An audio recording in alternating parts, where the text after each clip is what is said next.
தெய்வத்தின் குரல் முதல் பாகம். தேவதா மூர்த்திகள், அவதார புருஷர்கள், காமாட்சியின் கருமை.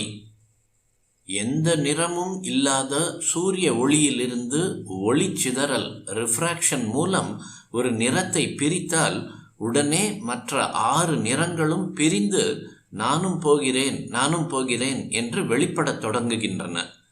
இது ஒரு வேடிக்கை. எல்லா வர்ணங்களும் சேர்ந்தால் வர்ணமே இல்லாமற் போகிறது. அந்த வர்ணம் இல்லாத ஒளியிலிருந்து ஒன்று குறைந்து பிரிந்தாலும் மற்ற வர்ணங்களும் நானும் போகிறேன் நானும் போகிறேன் என்று பிரிந்து வெளிப்படுகின்றன.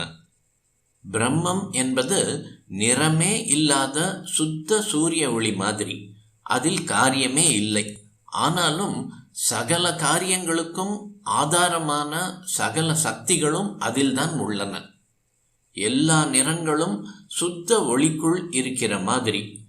காரியம் இல்லாத பிரம்மம் தன்னைத்தானே உணர்ந்து கொண்டதுதான் அதன் முதல் காரியம்.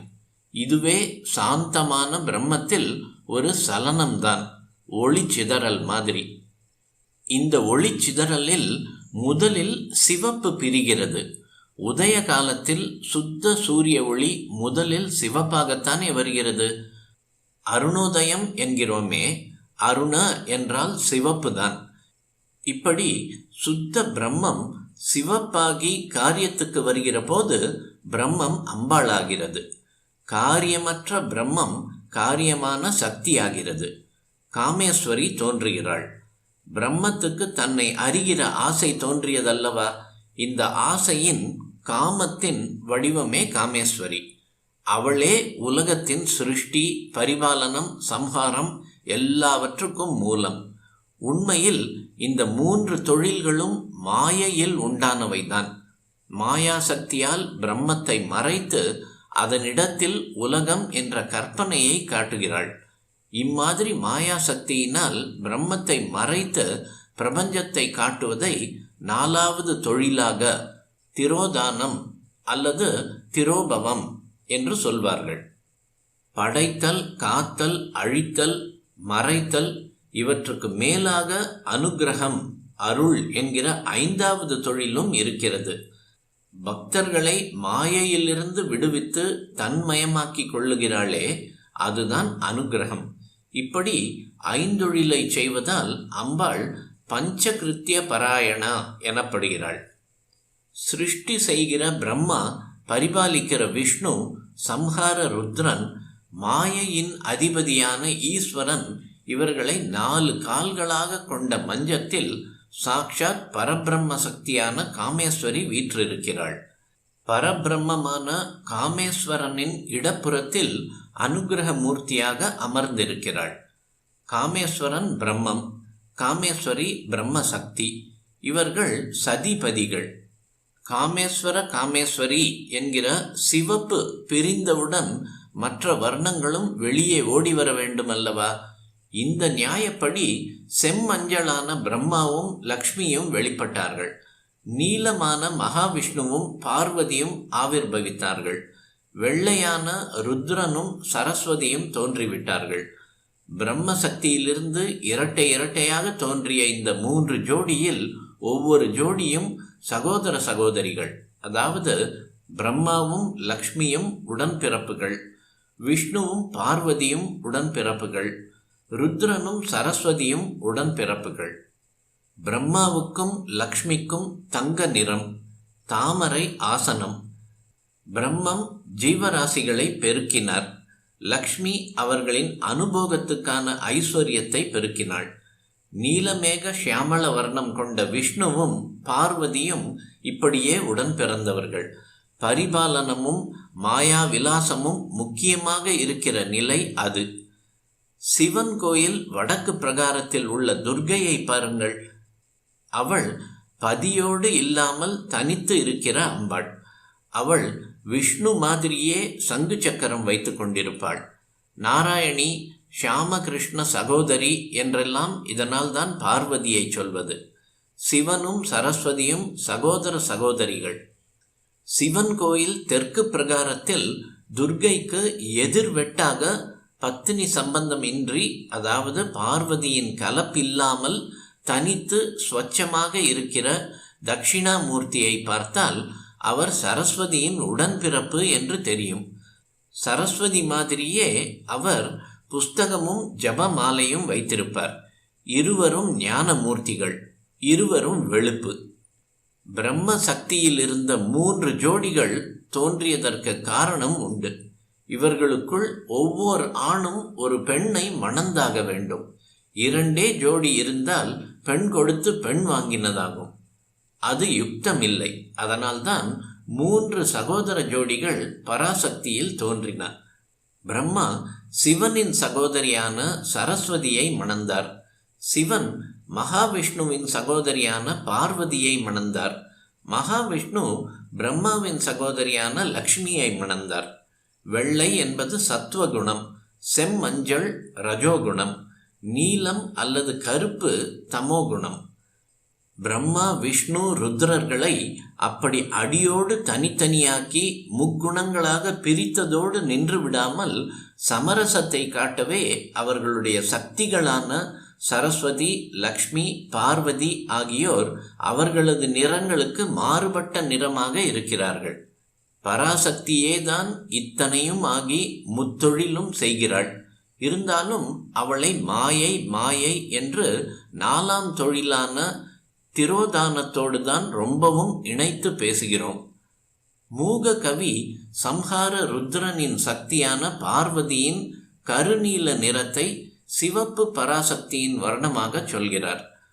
மாயையாக இருப்பவளும் மாயையை போக்கி 5ஆம் தொழிலான மோக்ஷ அனுகிரகத்தை செய்பவளுமான பராசக்தியே காமாட்சி என்று சொல்லி அந்த சிவப்பு காமாட்சியை ஓரொரு இடங்களில் கருப்பானவளாகவும் ஷியாமாவாகவும் வர்ணிக்கிறார். ஷியாமள வர்ணம் கொண்ட பார்வதியை சக்தியாக பெற்றே வெள்ளை சிவன் சம்ஹாரத்தில் இறங்குகிறார். அம்பாளையே சம்ஹார மூர்த்தியாக சொல்கிற போதும் அவளை காளி என்கிறோம். காளி என்றாலே கருத்தவள் என்று அர்த்தம். அனுகிரக மூர்த்தியான காமாட்சியை ஏன் கருப்பானவளாகவும், அதாவது அழிக்கும் தொழில் செய்கிறவளாகவும் மூகர் சொன்னார்? வேலையெல்லாம் செய்கிறோம், பிறகு அலுத்து போய் தூங்குகிறோம். தூக்கம் தமசின் செயல். அங்கே ஒரே இருட்டு, கருப்பு தான் இருக்கிறது. ஆனாலும் இந்த தூக்கத்தில்தான் மனுஷனுக்கு கொஞ்சமேனும் சாந்தி இருக்கிறது. நாளெல்லாம் அலைந்து திரிந்து கஷ்டப்படுகிற ஜீவராசிகளுக்கு ஆறுதலாக பராசக்தி அன்றன்றும் தூக்கத்தை வைத்து கொஞ்சம் அமைதி தருகிறாள். எனவே தமசிலேயே ரொம்பவும் அனுகிரகம் இருப்பதாக தெரிகிறது. சம்ஹாரம் என்பது பெரிய தூக்கம்.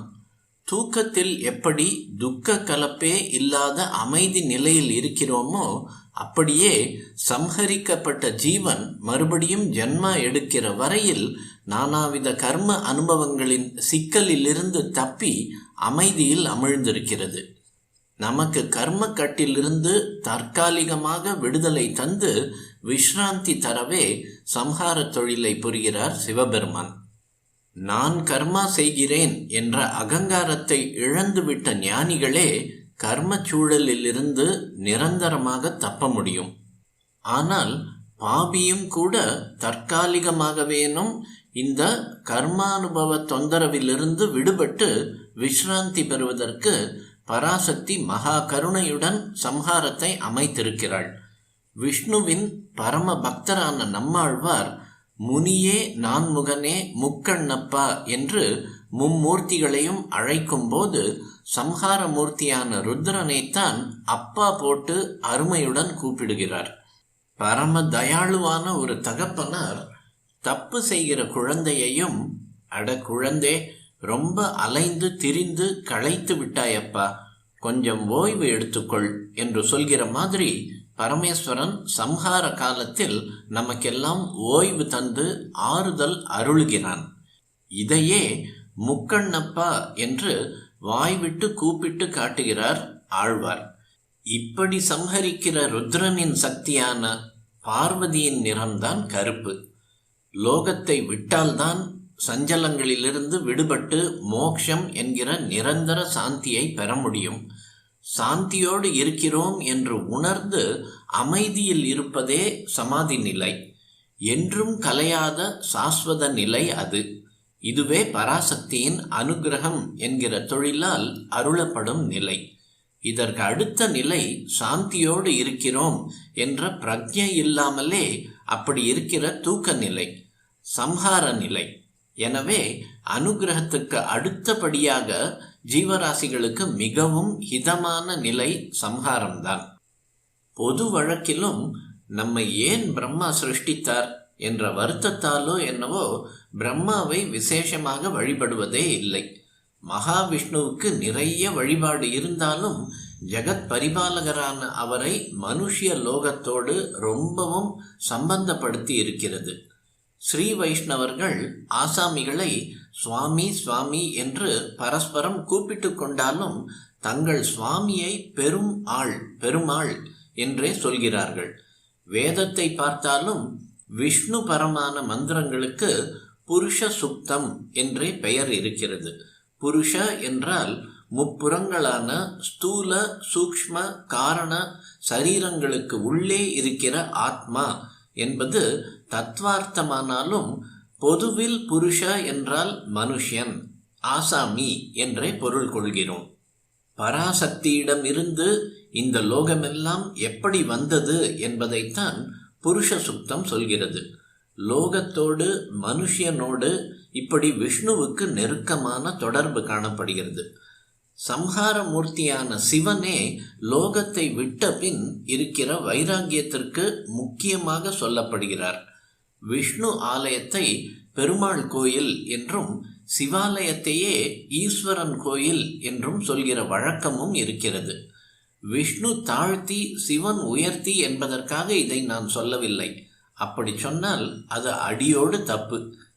இரண்டும் முழுக்க முழுக்க ஒரே வஸ்துதான்.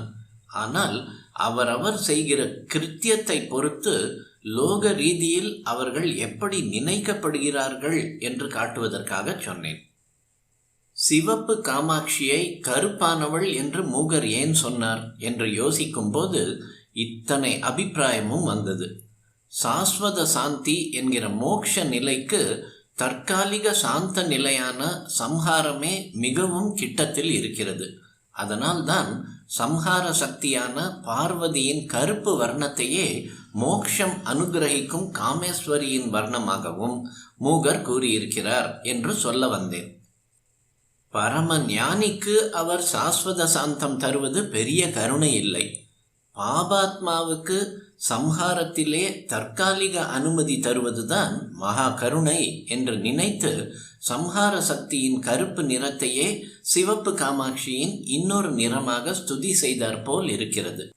பராசக்தியின் சத்துவகுணம் மகாவிஷ்ணுவாக உலகை பரிபாலிக்கிறது. அவளுடைய ரஜோகுணம் பிரம்மாவாக உலகை படைக்கிறது. அவளுடைய தமோகுணம் ருத்ரனாக லோகத்தை சம்ஹரிக்கிறது. இந்த சம்ஹாரத்தில் எந்த யோக்கியதையும் இல்லாத ஜீவர்களும் சாந்தி அனுபவிக்க அருள் செய்கிறாள். இதனால் தான் அவளது வர்ணத்தை சொல்லும் போது சம்ஹார சக்தியின் கருப்பை விசேஷித்து சொல்கிறார் மூக கவி.